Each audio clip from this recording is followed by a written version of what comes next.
You're listening to Cards to the Moon, a podcast about trading cards from both a collector and investor perspective. We hope you'll stick around for the ride as we take a deep dive into the state of the hobby, share some hot takes, hopefully some useful advice, and fun stories along the way. Hey all, welcome to another Friday edition of the Cards to the Moon podcast. This is episode 135, and my name is Clark from 5 Card Guys on Instagram and 5cardguys.com. With me, as usual, co-hosting is Hyung of Integrity Sports Cards. And John, he actually just got called away last minute for work, so it looks like it'll just be us two, but that's all good. So off the top today, I want to talk about the Druw Jones 1 of 1 Superfractor from the 2023 Bowman set that was recently pulled by Best of Ohio Sports Cards. And according to their IG post, they say it was the, quote, car rip of a lifetime. It was a car rip? It was a car rip. No Can you way. imagine? Oh, that's kind of amazing. Yeah. And I think our friend and occasional guest host, Will, he joked that his car rips aren't the same. I don't think none of ours are. Yeah. Well, I can truthfully say I never pulled a Superfractor either in a car. Wow, But anyway, what do you think the card owners should do next? Because we know that Dave and Adams, they have a $250,000 bounty on it. Oof. Or you can hold and see if Druw Jones makes it to the Hall of Fame and then cash it in for $1 million. That's another offer by Dave and Adams. And a third potential option is to sell it back to Druw Jones, who apparently commented on the Best of Ohio Sports Cards IG page. And this is what he wrote. Let me get it. you gotta pay the bounty, at least the bounty. Start a bidding war.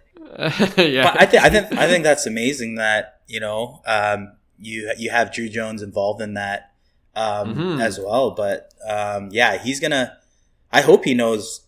That's probably the most valuable card of his. So I'm sure I'm sure his family has a bit of coin to pay the ante. Yeah, just ask his dad, right? but I think the play here is I think it's obvious here. Like, you got to sell it. You got to be an idiot not to sell it. Yeah. No? Yeah. No. We talked about this in a previous episode, so we're kind of revisiting this whole debate or issue. But I think it was unanimous. Even when John was here, we're like, you got to sell it. You got to take the $250,000. Right? And the last time we talked about it, I think Druw Jones was hitting $175, and I mentioned that. And Nothing has changed. Oh, is that right? Yeah. Okay. He hasn't been playing, so I'm just saying, and this is crazy. We look at Superfractors that have sold in the past, few years, and this is kind of like the hype, but that was given, like the Dominguez, I think was like $474,000. It was sold, and then the Wander Franco was substantial, obviously with the Trout, going for 3.94 in the height as well. So I think there's too much of that hype right now, and I don't know if Dave and Adams, I guess they could assume that it's great marketing, and at the end of the day, if Druw Jones becomes what he's supposed to become, they would basically it would be worth the $250,000, but that's a strong gamble to make, in my opinion. If I'm going to say there's a player that I'm going to invest $250,000, it probably wouldn't be Druw Jones, in my opinion. Right. It could be, like you kind of mentioned, it could just be a great marketing play, Right. Like everyone's talking about it. Even we're talking about it on our podcast. Right. And Slapstocks, they're an influencer. They actually talked to the owners of Best of Ohio Sports Cards, and it looks like they said they haven't decided, but it appears that they will most likely take the $250K. And it's because they're like, it's not, they wanted to say, it's not because we don't believe in Druw Jones that we're holding to see if he makes the Hall of Fame, but it doesn't work within our time frame, which is fair enough. You got to wait a long time. Yeah, you're going to wait 20 years. That $1 million in the rate we're going, geez, it's going to be like, $100K. Yeah, exactly.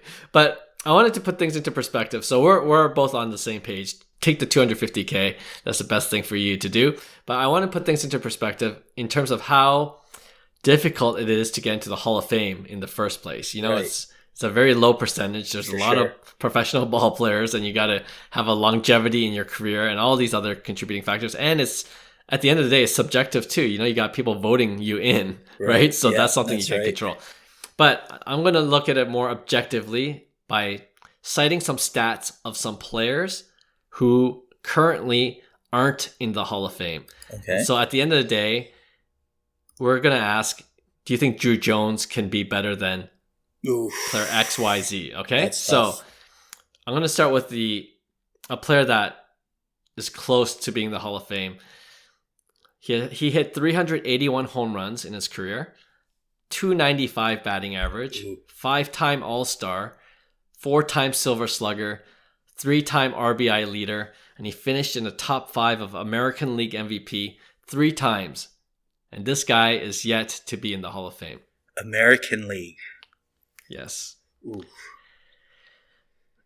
This might be for a while, so I'll tell you the team. Okay. Cleveland, formerly known as the Indians.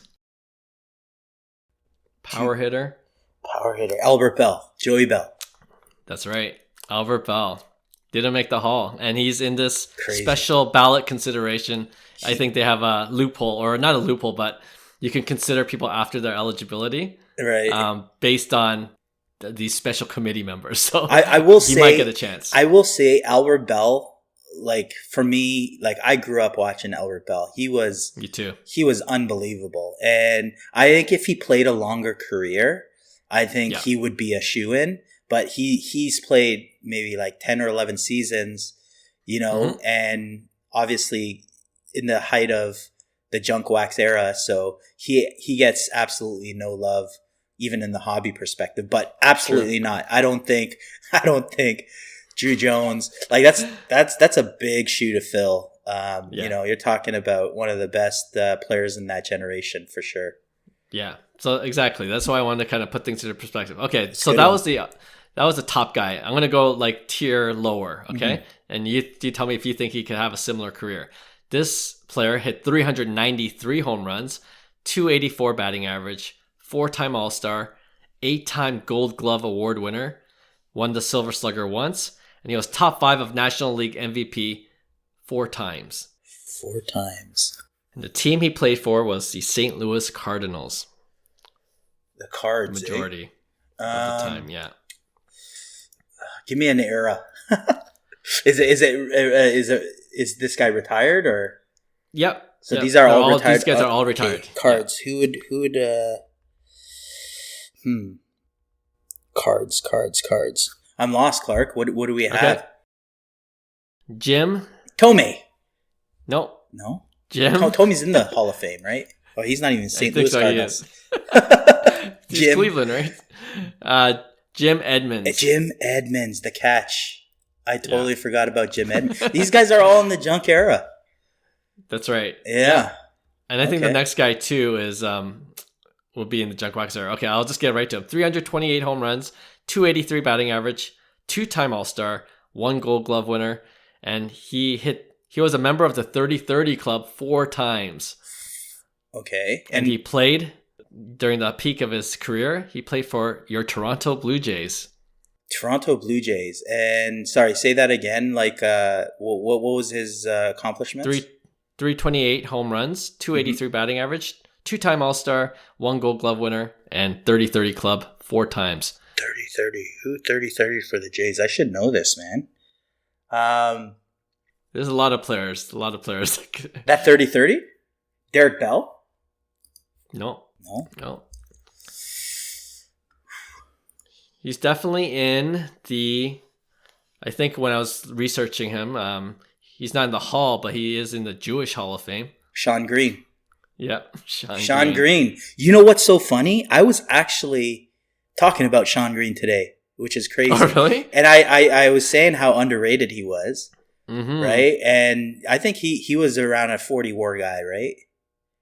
I think so. Yeah. So I'll have to double check. Perfect example. Like he was an unbelievable player with the Jays when he was there. I think he was a young, 20-year-old when he got called up, and then he struggled his first couple seasons, and then he started absolutely raking, dropping 40 plus bombs, 100 RBIs, hitting 300, and that's like you look at nowadays, like nobody's doing that. Like, I mean, if Judge had a season last year, obviously the Otanis and stuff hitting 40 plus, Vladdies, that's a rare, like a group of people that are able to do that. So to expect someone like Druw Jones, look at Andrew Jones. Andrew Jones was a hell of a player, right? Yeah. So you can't be saying that this guy's already better than his dad, because Andrew Jones, is, multiple Gold Glove winner, which, Druw Jones is a plus defender, has,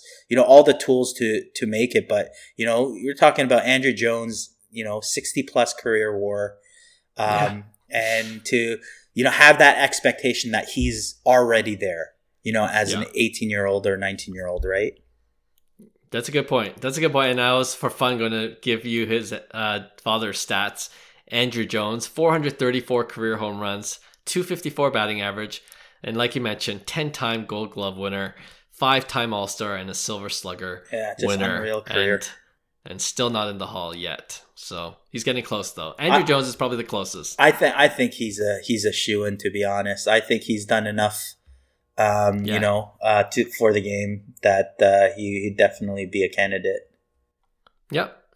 So there you go. A little bit of perspective. This is what Druw Jones has to do, if not better, to get into the Hall of Fame. So sell that card. Get your $250K. And we'll see what they actually do with it, and we'll talk about it on the pod when that decision is made. Quick question. What is David Adams going to do with the card? That's a really good question. I don't know. Because, hey, it's a low-key... They can't flip it. Well, yeah, I know. That's the problem. No one's going to pay that money unless Druw Jones becomes unbelievable, right? And then they could look like a genius, right? But just to put it out there, Jason Dominguez, he's batting $198 in AA. Just putting out there. Wow. 474,000 at the height of the peak, right? How's that treating you? Maybe it was just part, like we said, maybe it was just David Adams as part of their marketing budget.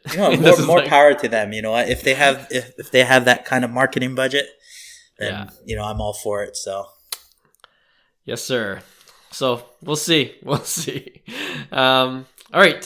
For the discussion today, I want to spend a bit of time on what's happening in the playoffs. And like every year, there's always players who seem to rise to the occasion and play their best during the playoffs, which may or may not impact their card values. So I thought we could talk about some of these players and see if we would buy their cards or perhaps sell if you think the playoff push or their playoff performance is a good sell high moment. All right. So let's do the NHL playoffs when John's back, because he's our resident hockey guy. So for this episode, we'll just focus on the NBA playoffs. And let's start with the Nuggets. And we talked a bit about this guy last week when Brian, Cajun Cardboard, was on the show. Nikola Jokic. You buying or selling Jokic? Oh, he's like right now all the accolades right now as the best player in the league. Yeah, and I think the Nuggets are going to win, another championship. So I think the resume is stacking up for Jokic, but I think you're buying into the hype again. Like we say this all the time. It's playoffs. Yeah. His prices, we said his prices were, rising last year, and, it was a good buy opportunity at that point. Looking at it now, I think his prices have started to reach to the point where, it's starting to become kind of like overpriced. Not overpriced in a sense, because I still think he's holding his own in terms of value. I just think based on where his prices were, I think a lot more people are jumping on that train, especially with lower pop counts during those years. So I don't necessarily mind the purchase for a long-term purchase, but I think it's just the wrong time to buy. So I would wait in the next 6 months or 5 months before making a move on Jokic. But I think there's value there, but I think it's pricey right now. it's a good sell. So how about if you had, if you had it, you would try to I sell? would sell now, yeah, probably, and maybe try. Okay. It all depends on what I had, right? If I have super rare, I'm holding. If I have something liquid, even like a prism, which is, still rare in that year. So I would, in my opinion, I would sell and then try to get back into a card that I'm able to get in. Or if it's a rare card, I probably hold. Yeah, that's fair. Yeah. And I guess just to clarify, I believe this will be, if they win, this will be their first championship. Oh, it's first. Right? Okay. I'm with you. I think the Nuggets are they got all the momentum right now. And to your point, I was just looking at his base prism, PSA 10. And in 2015, it was definitely, the pop was way lower than 2018 and onwards. Right. You're looking at under 900 pop for PSA 10. And it's one of these like W shapes. It goes, you got the peak, it went up, and then went kind of back down. And now it's back up, obviously, because of the playoff performance. And I think I would sell too at this point, because probably in the off season it'll probably come back down. You could always get back into it later. So I'm with you. How about Jamal Murray? He's a little bit different because his card prices aren't as high as Jokic, right? So for me, he falls into that category. If we were in 2021, I'd be like a buy. I think he has a good overall package of who you want as a player and to invest in a young stud, especially, Kitchener, Ontario kid, for us. But, that doesn't really matter in the hobby. But yeah, I just think there's a lot of young hype still. And I think there's going to be a period of time where no matter what Jamal Murray does, I think it's going to sit sideways. He's at that point where, if he continues to progress and starts doing, top 5 amazing things, we're talking about top 5 players in the league, like that type, I don't think he's there, or he will get the hobby love where prices could continue to grow. In that sense, there might be some buying opportunities just because at one point Jamal Murray was low. So there might be some cards that I think could be a good buy. But I think in general, again, you're in the height of, playoff time. So I think it's a good time to sell and potentially rebuying, in the off season. Yeah. If you want it for the PC, like his base PSA 10 prisms are pretty affordable. You know what I mean? But you could have got it for $50 a month ago. It's going for $150 now. Yeah, I'm selling them right now. Yeah. Yeah, for sure. So it looks like it's the same pattern with Jokic, but on obviously doesn't cost as much for a Murray basketball rookie card. So yeah, I would be more comfortable buying a Jokic, even if it's more, than a Murray long term. Even though the buy-in prices is higher, I just think that there's a lot more opportunity, playing that game long term. Right. And, instead of, gambling on kind of like a younger market, Sure. That's a hard one for me because then that discussion we had with Brian last week with the investability in big men kind of comes into play for me, at least, because 2 years ago we're saying almost the exact same thing about Giannis when he won the MVP before Jokic won back to back, and his market is kind of like, other than his really high end ones, his card market is kind of sideways too. You haven't seen a was it because he was overpriced to begin with, where he didn't have he had the initial hype, right? So that's where and I'm okay with investing in someone like Giannis, because now you're talking top 5. Jokic is the same way, top 5 at the end of the day. It's like Jamal Murray. You look at baseball equivalents, Bo Bichette comes to mind, all these stars that are 24, 25, 26, they're starting to become that height of their career. They're going to have to do this for another 6-7 years to get notoriety. Even Jokic is pretty young, relatively young, but he's done so much in such a short period of time that I think that's where now people are seeing him. He's in the Steph Curry type, LeBron James, the top 5. That people chase, right? So that's just kind of my 2 cents. It's one of those A type stocks versus, a B type stock. Sure. No, that's fair for sure. I'm just afraid of big guys. I guess it comes down to that, and the longevity of their career. So it could be for me a good short to mid-term play rather than a long-term play. But Jokic is just phenomenal right now. He is ridiculous. So doing historic things, that's for sure. Okay, I got two players, and I'm gonna choose two from the Miami side because I know as of this recording, actually they're playing Game 5 right now, and the Boston Celtics need to win 3 more. They were down 3-0. They won. Never in the history of basketball has it happened. So I'm going to go with the odds here that Miami is going to go ahead at some point and win. And it is crazy. And anyway, the thing about Florida, with Florida going on in the NHL, being the 8th seed and Miami being the 8th seed going on to the finals, something's happening in Florida. I don't know what it is.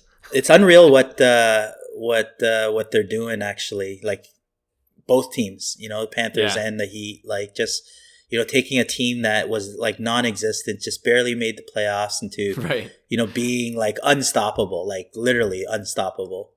Yes. Like when we say they have the momentum, that's like an understatement. You know what I mean? They're just, steam rolling everyone in their way.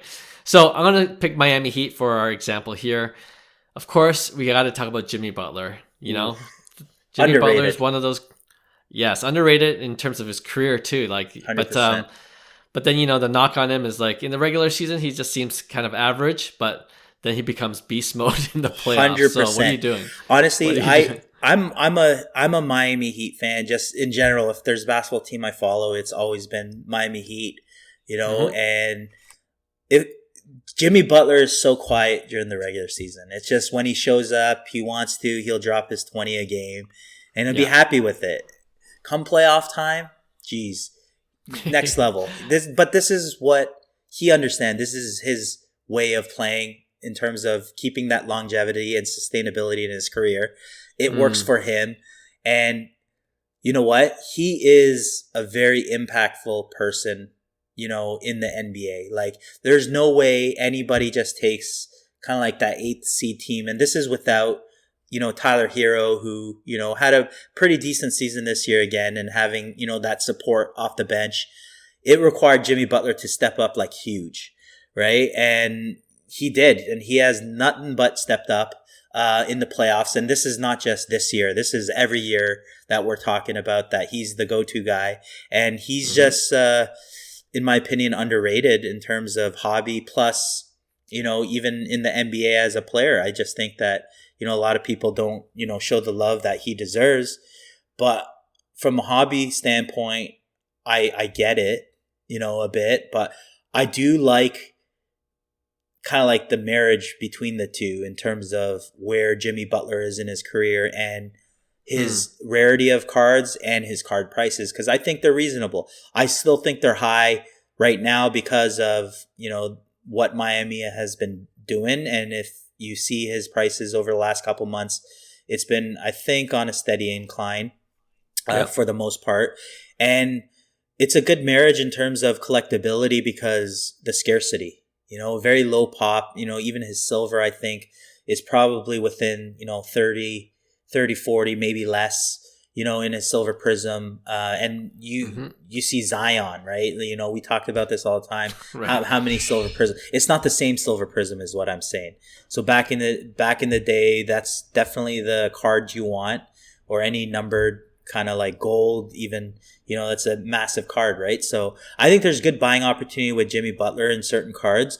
But I think right now you're definitely going to get kind of like the high end part of it. So it's a mixture of kind of like the markets, some are overpriced right now based on his performance, but some might be under the radar just because Jimmy Butler's been under the radar for the last, 5-6 years or whatever it is. Right. So, yeah, I hear you. I think for his base, like, it's kind of the same story with Jamal Murray and Nikola Jokic. Like, the playoff performance is definitely giving him a small bump. So there's selling opportunity there. But for his higher end ones, his more rare ones, even the Silver Prism like you're talking about, I just look at the PSA 10 pop count is 21. Wow. For Silver Prism. So rare. 2012. Yeah, that's so rare. See, that's not a bad long-term investment in my opinion. It's like you believe in Jimmy Butler. Right. You like him as a player. You want like a rare nice, like classic card, that Silver Prism is kind of like your go-to, right? Yeah. And if you look at the Silver Prism, the PSA 10, like it hasn't been going upward because there's not a lot of sales, so there's no trends, right? And the last one sold May 22nd, so just a few days ago, for 1737. Wow. And I bet you that was probably 60% or so increase from the last sale, whenever that was, because there's not too many that kind of float around, right? So yeah.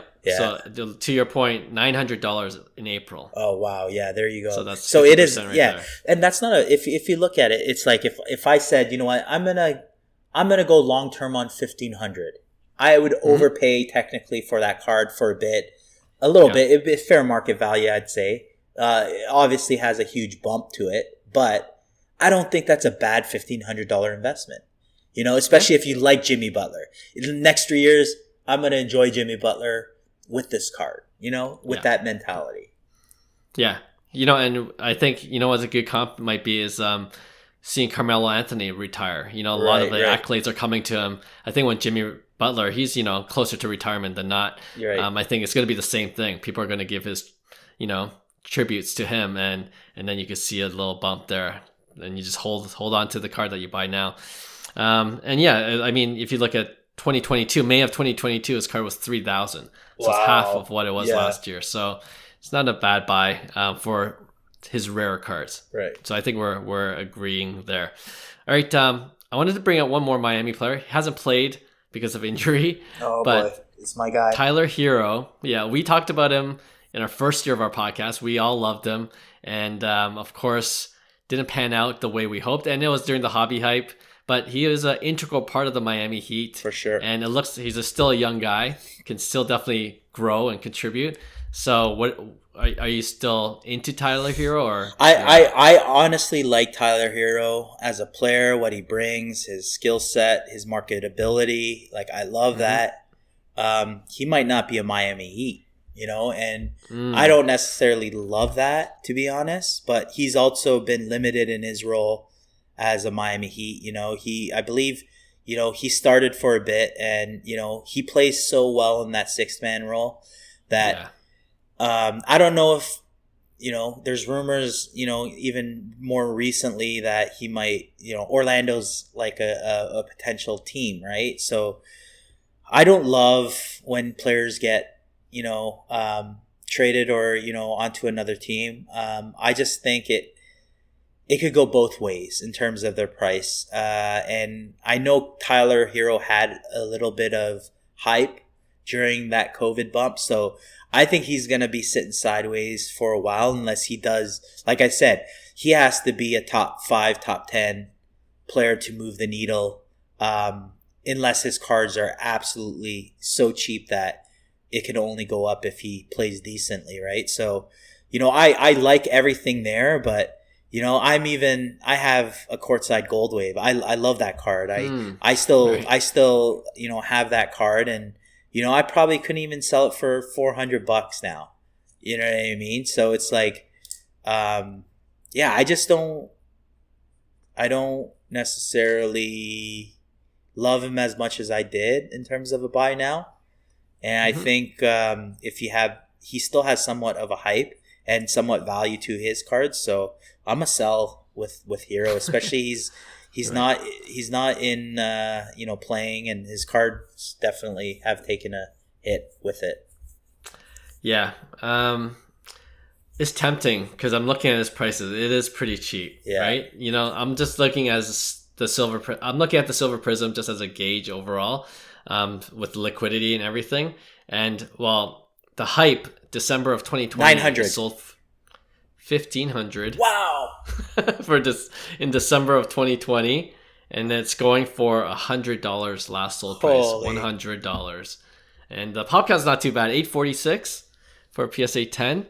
It's not Zion. I sold a couple at like 900. I thought that was the peak, but 1,500. Wow. You sold some at 900? Wow. Yeah, Okay, that's it wasn't bad. Yeah, I was in like at four and change, and then it's like, these Silver Prisms there's too many. Yeah, that is true.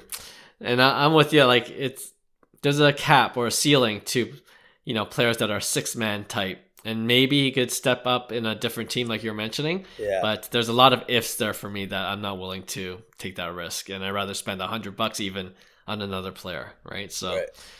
All right, there you go. We got, I think, out of the 4 we mentioned, we're a buy on Jimmy Butler, and the other 3, sell, and then you could buy back in hopefully later. That's the strategy.